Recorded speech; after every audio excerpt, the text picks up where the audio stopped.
I'm hoping what I'm going to achieve here today is a successful graft onto this pip, and hopefully it doesn't die.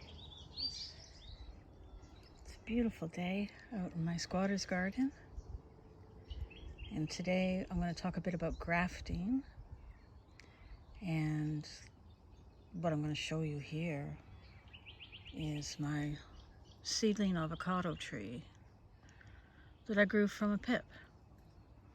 Now, I know a lot of you have fancy ways of starting your pips, but I've got another way. It's called just stick it in the fucking ground already. And that's what I did. Stuck it in the fucking ground, and up she came. And she looks beautiful. But today she must die. The thing is, when you grow from a pip, you're not going to get the same avocado that you grew it from. So a Haas pip will not give you a Haas avocado. It'll give you something, and it may take you 5 to 10 years to find out if it's any good or not. I just don't want to wait that long, so I am going to graft on a known variety. So it is a Haas. Okay.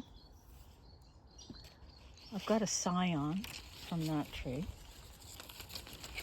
I'm going to cut the top off this one. I'm going to graft this one on, and then I know what I'm going to get at the end of the day. Now, did you know that all the Haas avocados you see in the store have all come from one mother plant, just one plant?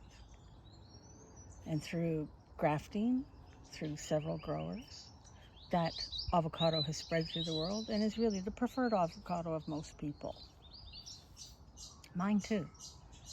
And so I'm hoping what I'm going to achieve here today is a successful graft onto this pip, and hopefully it doesn't die. We'll have to check in later to find out.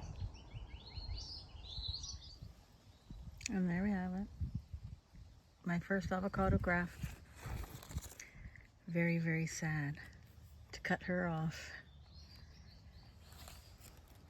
And I'll just lay her there. But fingers crossed that this takes. If not, I still have a little bit of stem I can deal with and do another graft of another scion. We'll try that out.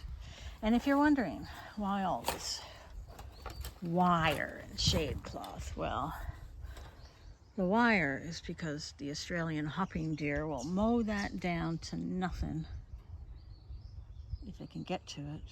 And the shade cloth is for a shelter from the wind, and I'll tell you, the winds whip up here at 100 kilometers an hour. So, fingers crossed. Now let's go do some citrus. This is well, it's a mandarin of some form. I don't really know what kind of mandarin this is. All I know is it tastes like crap. So it's been a very heavy producer. It has produced for 8 solid years, and I've never been able to eat an entire mandarin because they're just awful. So what I've been doing is I'm actually taking advantage of this root structure we've got in the pot. It's got an incredible root structure in there. It's got a nice big trunk. And I'm doing what's called reworking. I'll put a little lime slip in there. Here's some grafts of lime. Okay, I'm gonna turn this mandarin tree into a lime tree. And then over on this side, so that's that one side, over on this side, I'm putting those really nice oranges. And so essentially, I'm just gonna be doing like a cleft graft.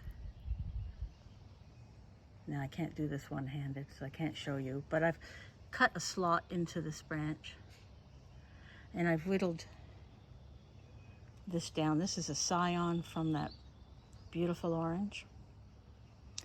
And we're gonna do the deed, stick that in there, and then we'll watch. And if it takes, we'll get oranges growing out of this branch instead of these shithouse mandarins. Blech.